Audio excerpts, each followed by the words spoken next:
or panelist, we have Garba Jallo, who is the founder and director of Crossing Borders in Copenhagen. And Garba brings decades of experience working in the Nordic context, also building partnership across the global South. His perspective will help us understand how sector-wide disruptions are shaping civil society in both regions, and then also how in the Nordics and also in the global South with the partners that he works with, that they are the way in which they are demonstrating and expressing resilience during these times. We also have Sheila, who is a technical director here at Humentum. Sheila has led large programmatic initiatives, including Weaving Resilience in Southern Africa, and also a project or program with MasterCard Foundation, where she has worked closely with organizations to strengthen their internal structures, such as governance, financial systems, and sustainable planning. So she will share some lessons with us on what has worked, what has been the most challenging thing in the work that she's done, and also how civil society actors can embed sustainability into practice. Essentially, today, as mentioned, we want to have a conversation with our panelists, but it's also about you, our audience. We want to hear what you guys think. Please feel free to use the chat and that we have here to ask any questions that you may have.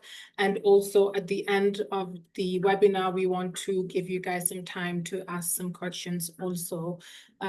Without further ado, I know that I've introduced Sheila and Gaba already, but if you guys can just give short introductions of yourself and what you're looking to discuss today.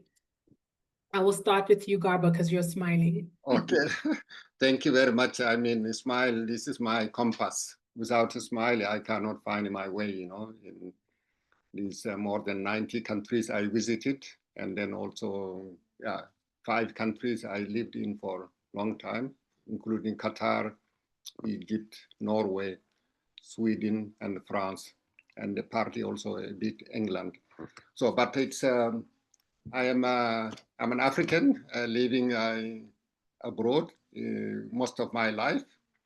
I've been traveling and living in different countries since actually the beginning of the 80s, since actually 79.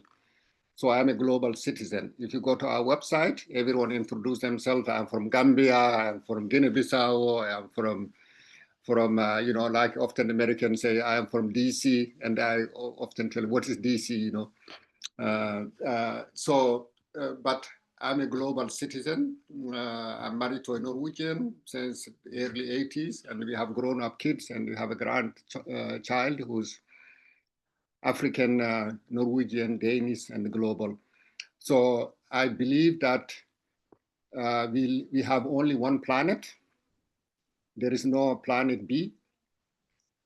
Therefore, we have an interest of taking care of this planet and taking care of each other. I believe very much in our African philosophy, which is mostly in Southern Africa. It's called Ubuntu, which means that our humanness is interconnected.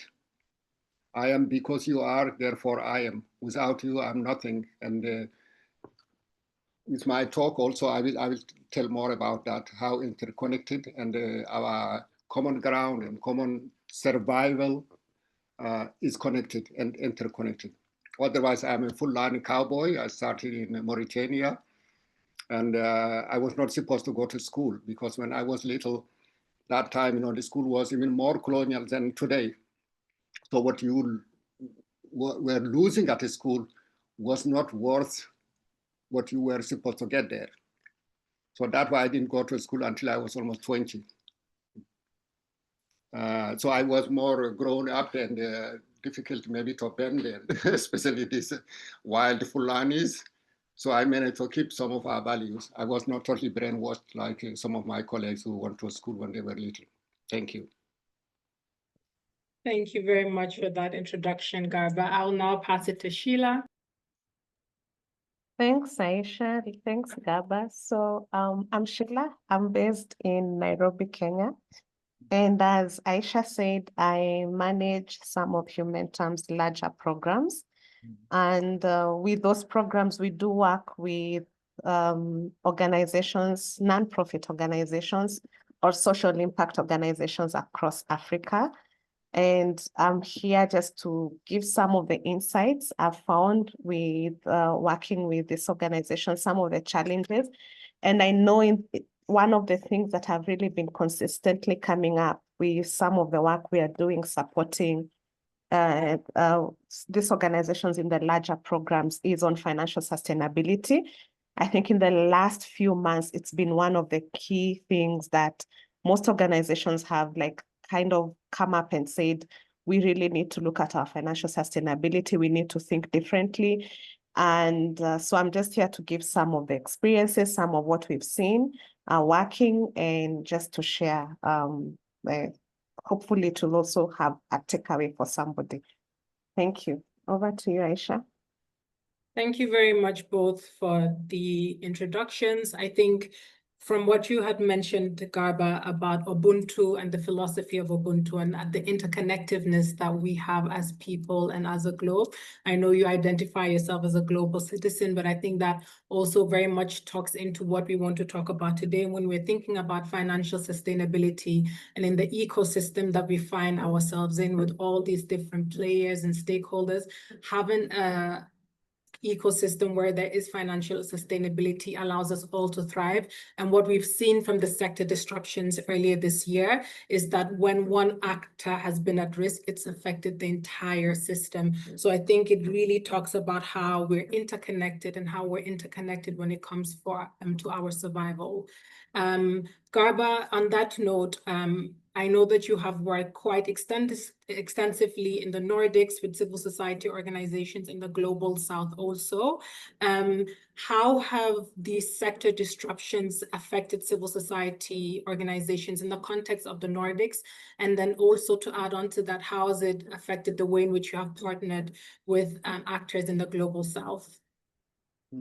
Yeah, thank you very much, Aisha, for this question. This is very, very important because there are what we assume about Nordic countries being very much welfare-oriented, public support-oriented organization. That used to be the myth. But since Trump came back to power, actually all that myth is disappearing because we found out that we were absolutely dependent on the US.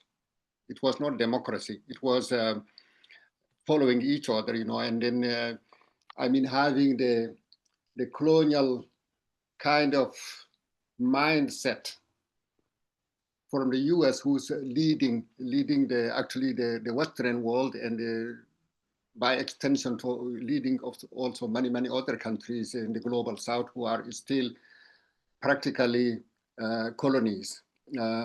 So when Trump came back to power and killed the US aid, and then started to harass universities, media, and suppressing freedom, all the basic civic freedoms that we know about: freedom of organization, freedom of academia, freedom of the media, being affected, including here in Denmark.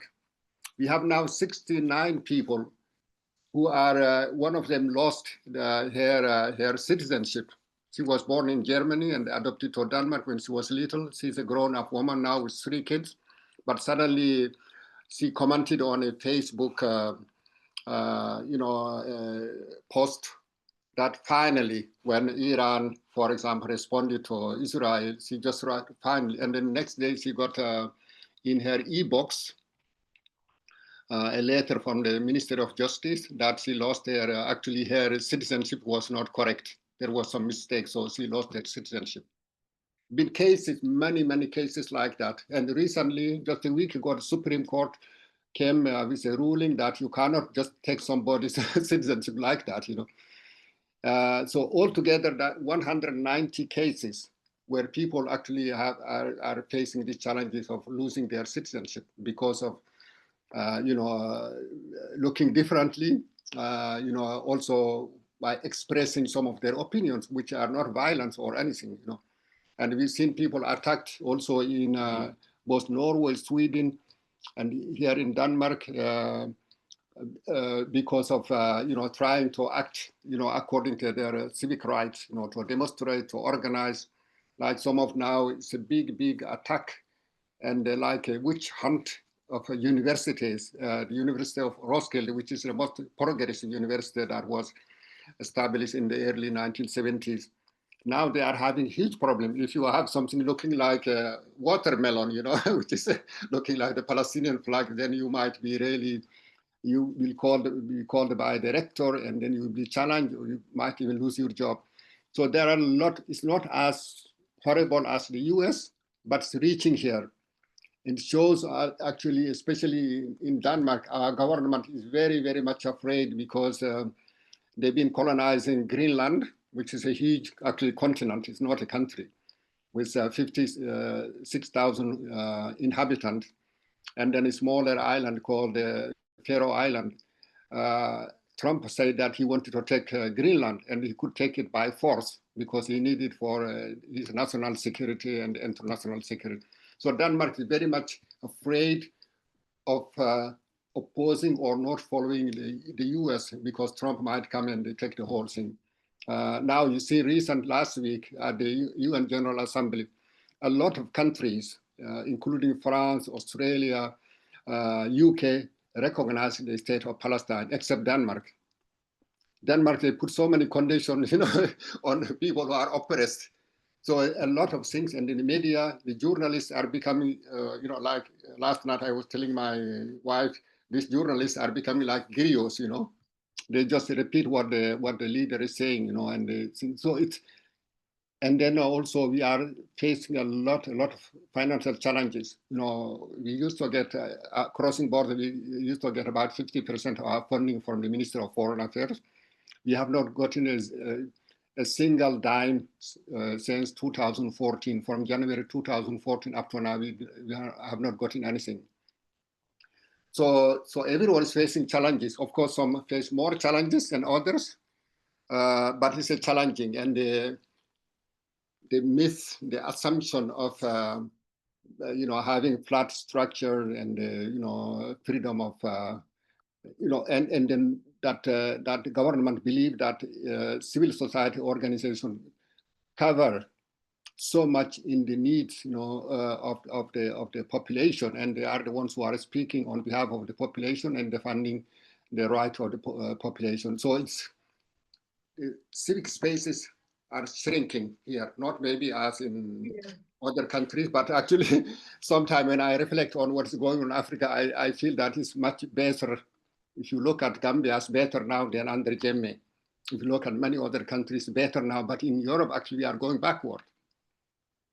We are going backward. I don't know. Thank you for sharing that. So when you look at, so you talked about some of the global disruptions that we're seeing, so the donor mortalities and the political shifts and the challenges that are there.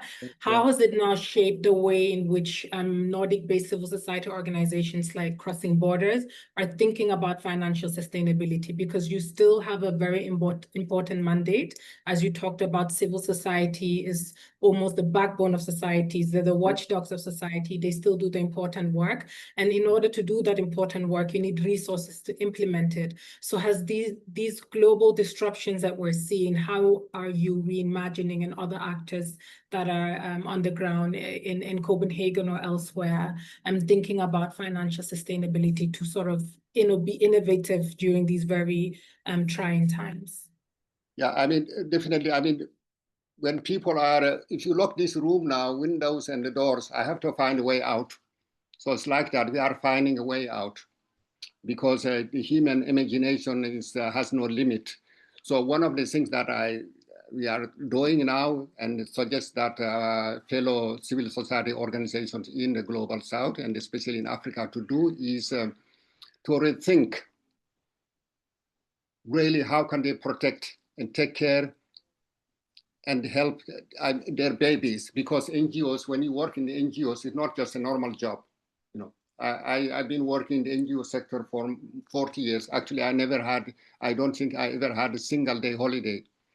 I travel a lot and teach all over, but I always work. Every day I'm working because this is my baby and your baby.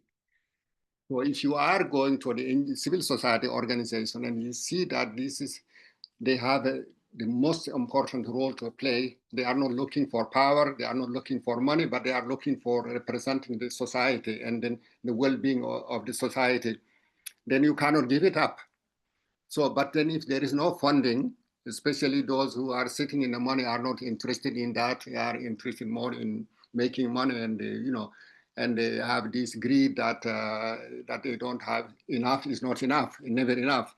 So one of the things I've been thinking about is actually to try to, of course, everyone knows this, to diversify by looking into different foundations, like also CSR partnership with foundations. I mean, you are Silla, you said you were working with MasterCard.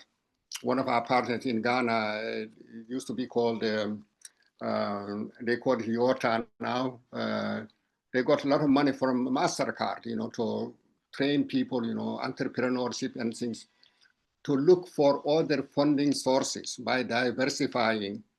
And the other thing is to partner with especially corporations that are operating in Africa. There are plenty of them are operating in Africa.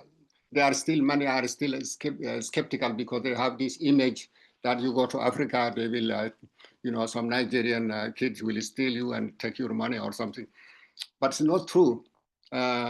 So to change that perception of Africa and our countries, that should be one of the things, advocacy, lobbying, and especially now most countries now we have elections, So to lobby at the political parties so that they actually legislate taxes on corporations who are operating in Africa, and these taxes should go to the civil society organization because they play crucial role.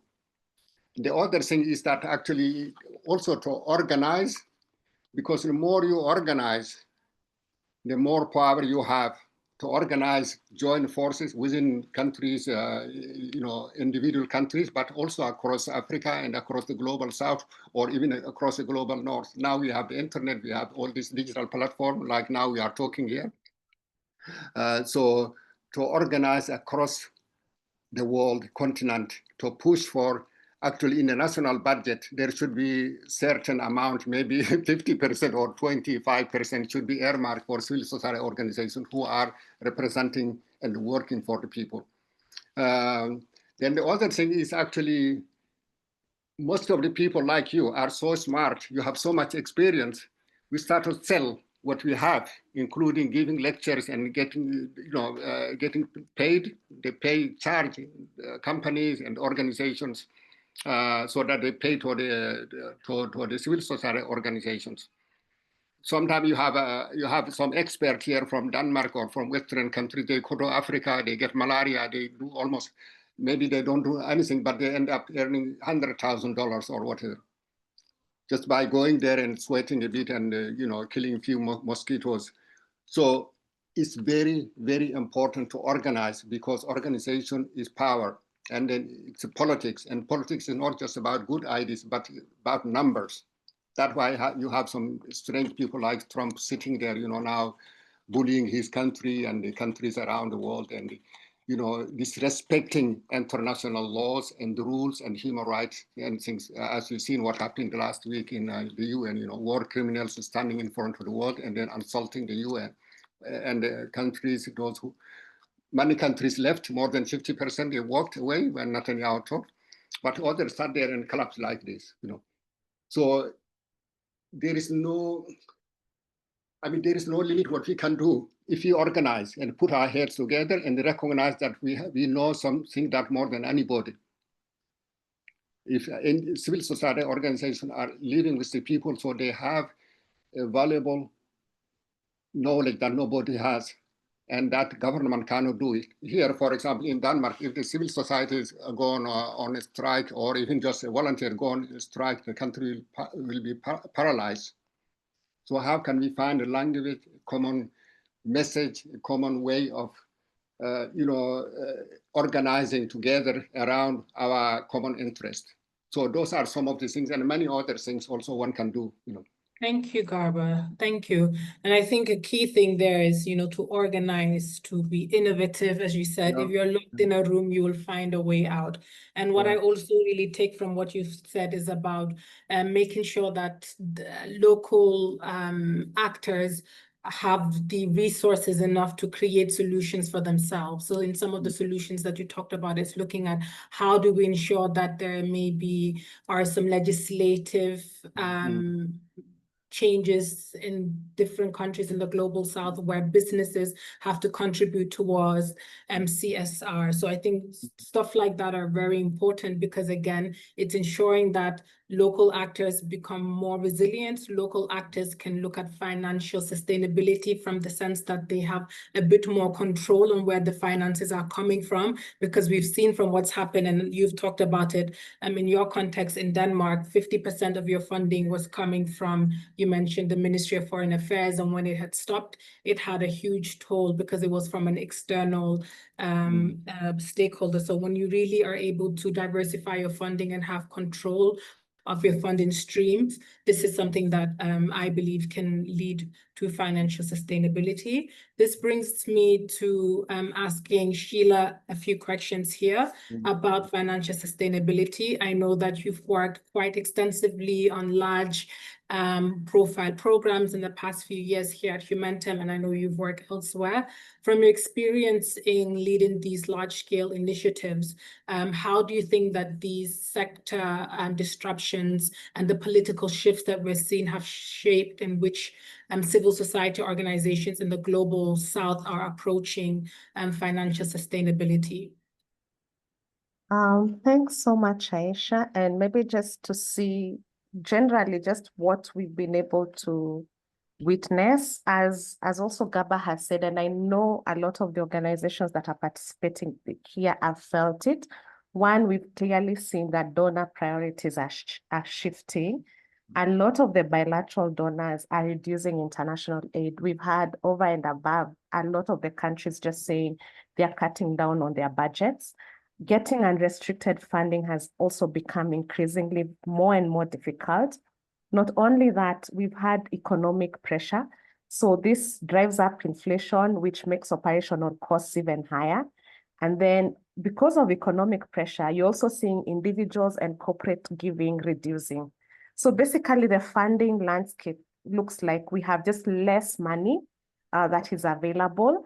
And so as a result, we are finding that civil society organizations or organizations in our sector are being expected to deliver more impact with fewer resources, but yet maintain the same quality.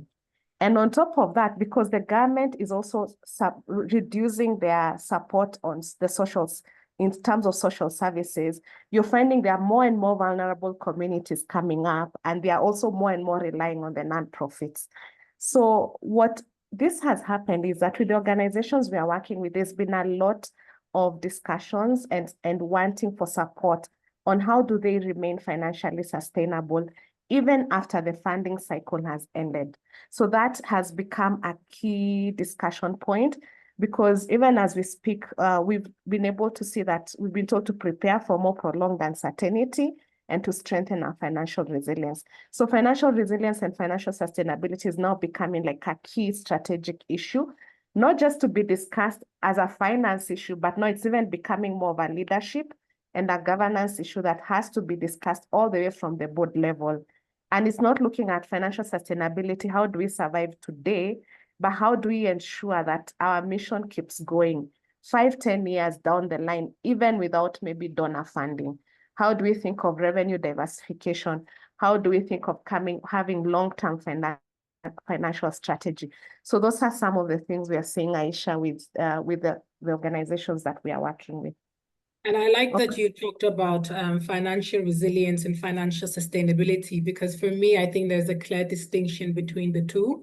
When I think about financial resilience, I think about it in the context of being able to withstand and adapt to shocks, disruptions, or crises. So what we have experienced in our sector this year with the cuts in funding. So it's really about strengthening and adapting under pressure. This is when you're financially resilient. Now, financial sustainability is the long-term viability, like you talked about, the steady flows of resources to support your goals. And it's really about looking at the lasting sustainability or stability and predictability. I think those two are key when we're thinking about financial sustainability. And what we've seen with the civil society organizations that you've mentioned that you've worked with, they may be financially sustainable sometimes when it comes to ensuring that they have steady flows and resources to support their goals, but are they financially resilient?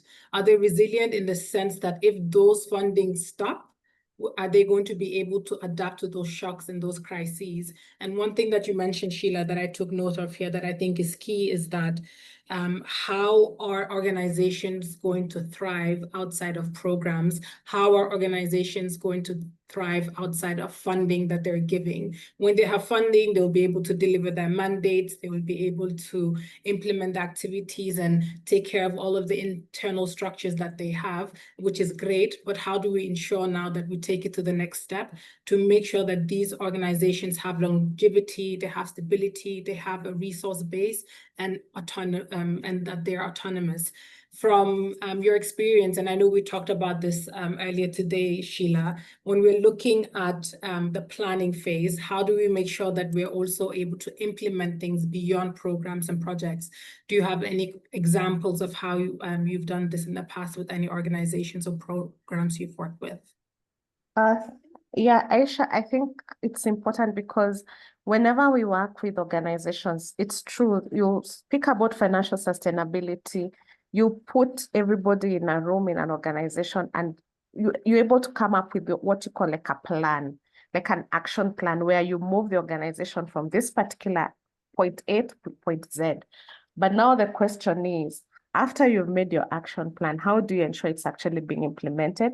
And some of the things that we've said could be challenges that organizations do face is one, for you to start thinking actually about financials, especially when you're in this sector and you're a CSO, one of the biggest thing is that there's need to be a mindset shift, because a lot of people see the planning on financial sustainability and resilience as being a mission drift. Like we are really getting out of our mission. We are now thinking about not just looking for donor and maybe diversifying our income. And sometimes even diversification of income looks like even building, you're telling them you need to build reserves, you need to build such strategically for future growth. You're looking at even coming up with more other sources of income that might even look at a social enterprise. So just having that mindset shift of really thinking that we need to actually think very different as a sector, that's the first thing. And because the moment there's not that mindset shift from very much at leadership level all the way to all staff, then it becomes so difficult to change your plan into actually something that's actionable. Then the other thing that we've seen is that sometimes you actually need different skill sets. Because when you're a CSO, you're used to donor funding, you're used to grant management, but then the moment you start thinking about diversification of income, and even maybe you decide we are going to have a new income revenue stream, we are going to have earned income, we are going to look at whether we can start a social enterprise. You need totally different skill sets and knowledge sets, because if you try to use your same skill sets that you use for program management to actually run these other types of activities that are meant to make you financially resilient and sustainable, you'll run into problems very fast because the systems are different. The way of looking at things are different. The way you structure your organization is totally different. Then the other thing we've actually come across that gives challenges to organization is being able to fund anything, because sometimes you're already in a situation whereby your funding is very restricted. For you to diversify your funding, you need capital. You need other sources of funding. So how do you bridge that gap between having your action plan and having the resources to actually make your action plan work? And this is where we also speak about when we have sometimes some of the funding to be able to support organizations to do this. One of the challenges we have for the funders is over and above helping them come up with action plans, there's also need to actually assist them assist organizations to be able to have resources to implement these action plans. Because sometimes there's a lot of willpower, but then you don't even have the resources to be able to implement that action plan to the next level. So those are some of the things we've seen and some of the challenges. And yeah, over to you, Aisha. Thank you very much for that, Sheila. And one thing that you talked about that is important is that in order to have the financial sustainability and to diversify your finances, you actually need capital to start doing that. And I think in our context now of talking about resilience and financial sustainability, it's not just about the civil society organizations and what they do internally. Gaba talked about this before. Ubuntu, I am because you are. We are a broader ecosystem. There are many stakeholders that are at hand, and we are very interconnected. Garba, I want to ask you a question. From your perspective, what key actions do different stakeholders need to do in the context of ensuring that civil society is equipped and financially sustainable so that they can perform their important mandates? What can stakeholders such as INGOs do, international partners, funders, etc., to truly support civil society organizations in a way in which they're able to sustain themselves? Yeah, I mean, two things. Actually, I want to go back a bit. You know, the whole idea of civil society organization is something new, developed from the early 90s after the collapse of the Berlin Wall. You know, you got that the leading power at that time, you know, that they called it wither the state. They want very, very minor, small states and the big businesses, and then to have civil society organization playing some roles to make sure that people are not starving and revolting. Before that, all these things were charities, from missionaries, from churches, from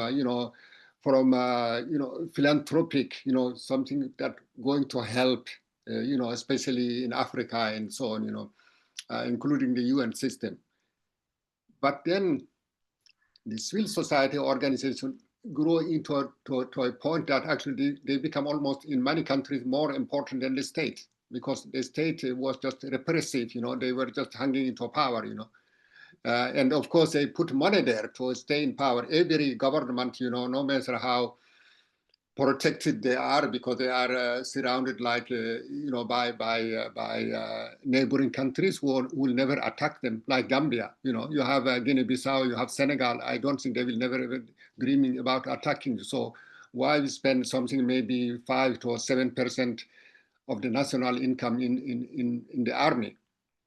So how to re-question that, structure that? We have a triangle, we have a state. The state is there for power to organize, to guarantee security and so on, so that people can act, be free and then develop and be creative, and then businesses can do their work. But now, suddenly, when the priority changed from the West, that was funding the civil society organizations, then we feel that the carpet has been pulled under our feet. That's a problem. To be dependent, we have to move away from the mentality of dependency, that we are always waiting for Western countries, Western donors like USAID and so on to come and support us, from vaccine to polio, to all kinds of things. So how to change that? By lobbying, by advocating, political parties and legislation. So that's legislated that there should be funding for civil society organizations, because they are necessary. They are necessary to bring that home. That's a big challenge, because we are still thinking about, okay, money coming from Denmark, Scandinavian countries. Now we are spending most of our money actually on the military. Also, we got this virus, to spend a lot on the military, and even though we know that we cannot defend anything. Recently, there were drones flying all over Denmark, and they got France and Germany and other countries who come with radars and try to spot these drones.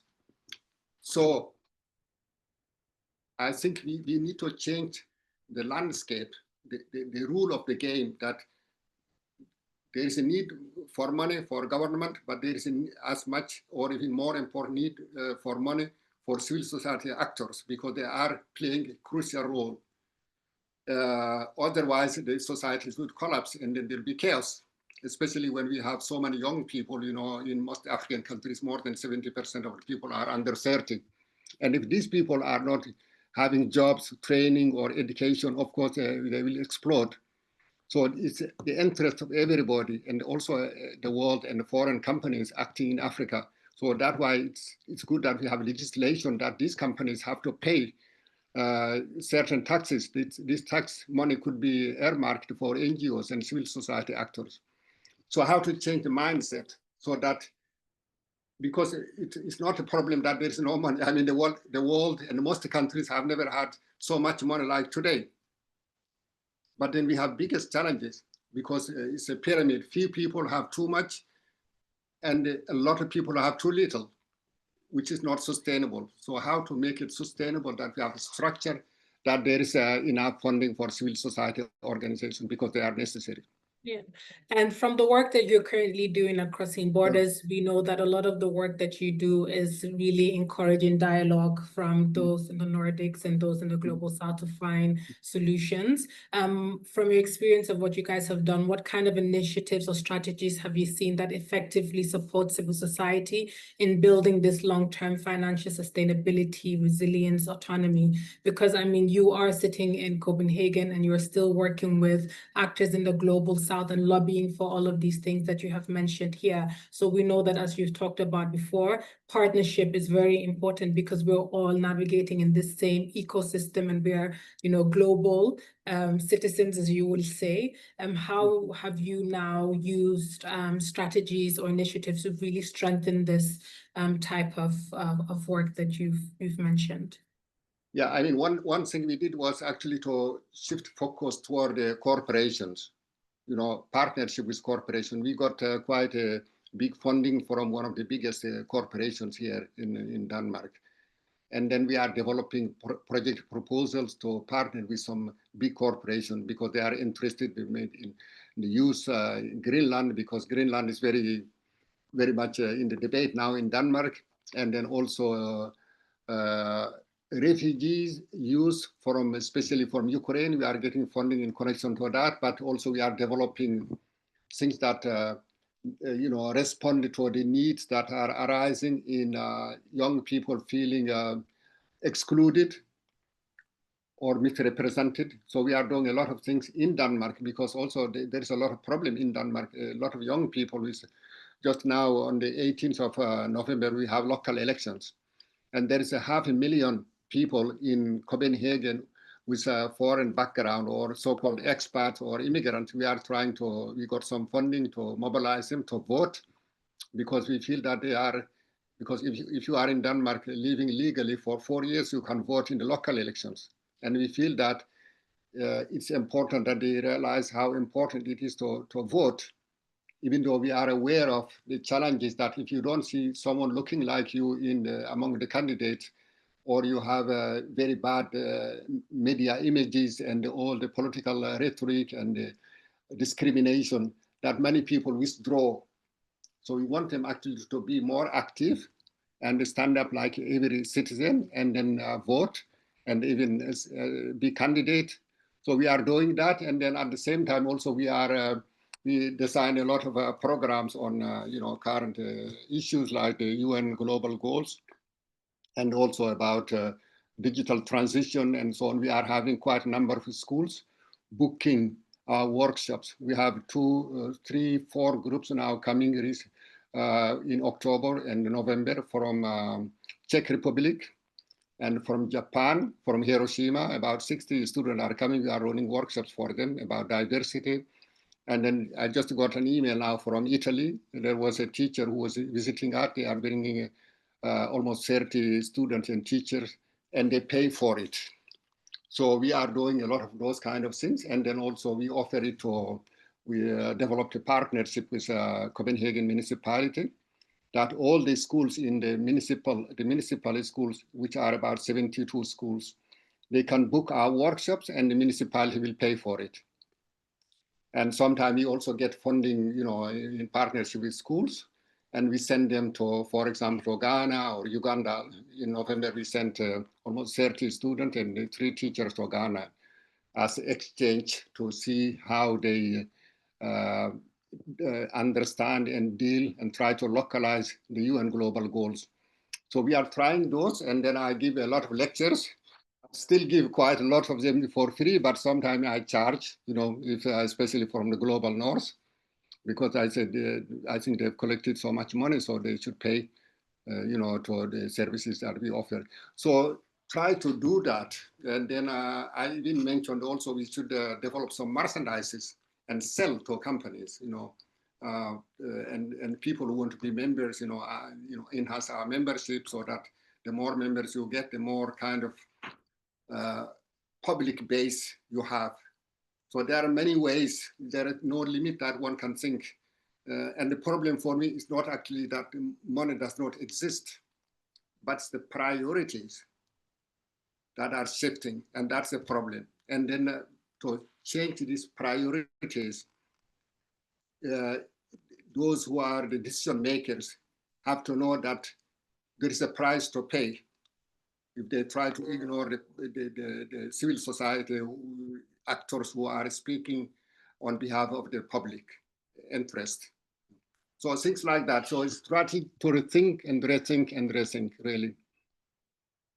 Thank you very much for that. But yes, it's a lot of rethinking, but also being innovative, and the stuff that you're doing at Crossing Borders to diversify funding in terms of, using some of the services that you have, the school workshops. I know that you also get some grants and all of the other stuff that you're doing to ensure that you can really implement your mandate to those very vulnerable groups, both in the Nordics and then also elsewhere. Mm-hmm. But as I just say, one thing we have something called the migrant tour. Mm-hmm. You were part when we started a project, in 2022. It was funded by the EU, but now it's self-funding. We train migrants to be tour guides in the areas where they live, because they are the experts. They tell their stories. By telling the story and the key cultural sites of the area where they live. For example, in this area here, it's called Norrbro. It's the most diverse area in Denmark. And in Copenhagen, go down here, you find Brazilian, Ethiopian, Eritrean, Iranian, and Palestinian restaurant and everything. So we have these tours about a general tour of the area, and then about food, about fashion or sustainable fashion, and about street art. And it's the local people who live here who are the tourist guides, because they are the experts, not the guys who spent 20 years at the university. Thank you very much. Yes, that's great to hear. And I have a special heart for Nørrebro in my heart, because that's where Aisha was born and raised. So yes, I love Nørrebro. So Sheila, I want to also ask you a question now. And again, in the same light of looking at how, of course, civil society organizations, in order for them to, be strong and be resilient and sustainable, we need to make sure that the external actors that they are working with are supporting them in a way in which leads to equity, in a way that leads to autonomy. And what do you think that networks such as funders, governments, INGOs, bilaterals, international partners can do to create an environment where civil society organizations can truly sustain themselves beyond project funding?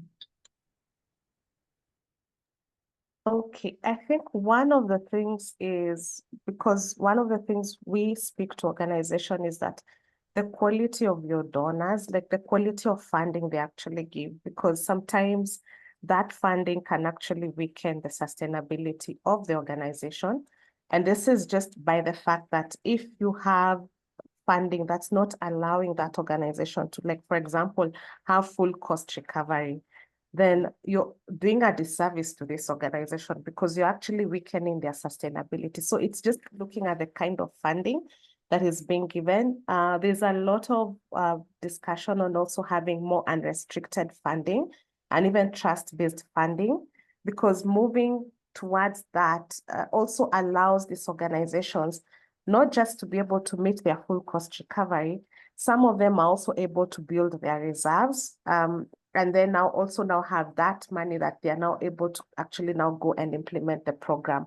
So for me, it's more of relooking at moving away from the traditional way of looking at funding, which is very compliance-oriented, very due diligence, very restricted, to a bit more of unrestricted, more trust-based funding, and also having better quality of funding, where you're allowing these organizations to have full cost recovery so that you're not weakening their financial sustainability, but you're also enabling them to become more financially sustainable. So those are some of the aspects in which the funding or the donor world can actually support more financially resilient organizations. And then, as I've said also, Aisha, for those funders who are supporting organizations to be financially resilient and sustainable, it's also now coming in and helping them implement their action plan, because there's a lot that goes in coming up with the action plans, but now creating enabling environment or enabling funding to now enable them to now go ahead and implement that. So that's also another aspect. Thank you very much for that, Sheila.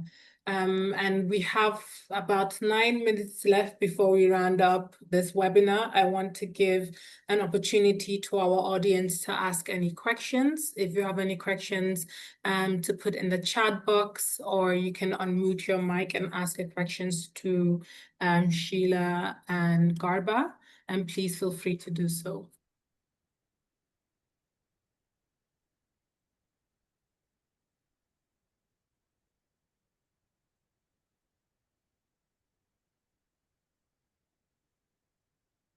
I think you guys have done such a good job covering all of the areas and meeting the audience's expectations that there are no questions here. But I want to ask one question before I allow you guys to give your final words. When we're looking ahead, what mindset shifts or practices do you believe are most needed from civil societies themselves and from their partners to reimagine financial sustainability in a way that is rooted in trust and shared responsibility? And I ask this question because I think from both what you have talked about, Sheila and Garba, we've really talked about, that shared trust and being innovative and creating enable environments. But what do we need in terms of changing our mindsets to actually be able to pragmatically implement those things? I'll hand it over to you, Garba, and give you 3 minutes to respond. Okay, first one, actually, I was thinking about, okay, which companies are very much dependent, for example, on the global south? These Forex and this RIA, this money transfer, actually, without the global south, they will not exist. They will not survive. So we have to bring it home to them that they need really to pay for this because it's their interest. I mean, as I said, I've been away from home. I go and visit, but I have not lived in my home country for more than 50 years. But I still, every month and so on, I go down to the RIA or Forex and send money. And a lot of people are like that. And I was writing a book with some people about who's an African. I say, if you are wondering about who's an African, especially in Denmark or in Western countries, just to go to the Forex to see who's coming there. It's $100 or $50 to send home. These are Africans. So there are many, many companies, many firms, many corporations who are dependent on, the collaboration with Africa and so on. So they have to know that it's in their interest that they should pay certain percentage to civil society organizations. So just to be aware of that, And then the other thing is that partnership, because actually I teach a lot, I facilitate meeting and I give a talk, online. Many of the activities I learned was from the Philippines. I went to the Philippines to evaluate sort of a lifelong learning school. And I learned a lot of facilitation techniques, like many of those we use, in our school workshops and the things that I learned from the Philippines. So there is no one has the whole solution or the whole knowledge. So together we can learn more from each other. But still the mindset is that we are sitting down in Africa and the map is like this, north-south, and the north is higher up, and people descend from the north down to us. And then they have all the knowledge and the key to everything. How to shift that? How to shift that relationship and that partnership into a more equal term? That's one of the challenges, and that's the role of education, and the education, not the government education, because the government would just follow what was there in the book from A to Z, but from non-formal education activities and learning by doing, and what you call it, experiential learning and the collaborative learning, and also unlearning. As I said at the beginning, my family, my parents never been to a school, or my older sister never been to a school. My daughter now is in her doing her postdoc in Denmark. So it's how to use the power, the history, the resilience, what made us survive. Some of you maybe heard about Kunta Kinte, how these people survive, to see that as power and as resilience, so that the world can benefit from that. The stories, the community spirit in Africa, people can learn from that. Here, one of the biggest problem now in Denmark is kids feeling lonely, feeling depressed, having mental health, because they feel very lonely. They have only their telephone to talk to. So how to use that and value that, and maybe kind of monetize that people should come and on a study tour to learn about this, and then pay for it, because, and then the other thing is to change the mindset, because still most government or even companies, they think that NGOs, this is the voluntary work. You go and work, so some young people, they work there for voluntary work and they don't need to be paid. And that's what they are doing is not serious, because they don't give diplomas or master degrees or whatever, which is not true. Mm-hmm. What we learn from there is, you've been to all kinds of schools in Asia, in Denmark and the UK, and but what you have been doing by learning by doing and by action is really more valuable. So we have to rethink about all these things and speak about them and communicate and repeat and repeat and repeat.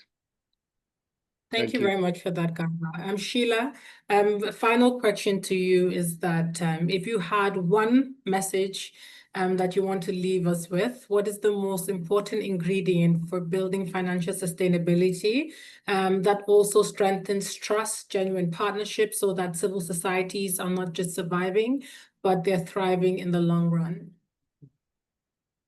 I think from me, I would look at it from the civil societies empowering themselves. One, understanding where they are in terms of financial sustainability, building their skills, their knowledge, and just ensuring that they have empowered themselves so that they're able to know what they need to do. They're able to bring these conversations when they're having them with their funders. That for me is critical. And there's one thing that I'd really like to challenge everyone who is here. If today you're told that 50% of your budget should be funded over and above donor funding, where would you actually start? If that was something that you want to do as an organization, 50% of our budget should not come from donor funding, where would you start? And one of the things you need to know is you need to know your current position. Who are your donors? Who is funding your budget? Are you able to cover your core costs? Do you have any reserves? And are these reserves for emergencies or investment? What's the quality of your donors? It's just having that, going out there, knowing your position, building your skills, building your knowledge, and now acting on it. So that's where I would challenge everyone to start. Thank you very much, Sheila, and thank you, Garba, and thank you all for joining us during this webinar. We have one last question. Do you think that the disruptions experienced this year has caused stakeholders to rethink the model of funding and provide flexible or unrestricted fundings? Surveys still show the most nonprofits highly dependent on restricted funding. Sheila, would you like to quickly respond to Hilda's question? Okay, Hilda, from what we've seen so far, it's actually what we are seeing is that it's even harder to get unrestricted funding right now. So we've not, and especially also with the bilaterals, clawing back the international aid, we've not really seen much of a shift on the unrestricted funding perspective. Not yet. Maybe it will happen, but not now.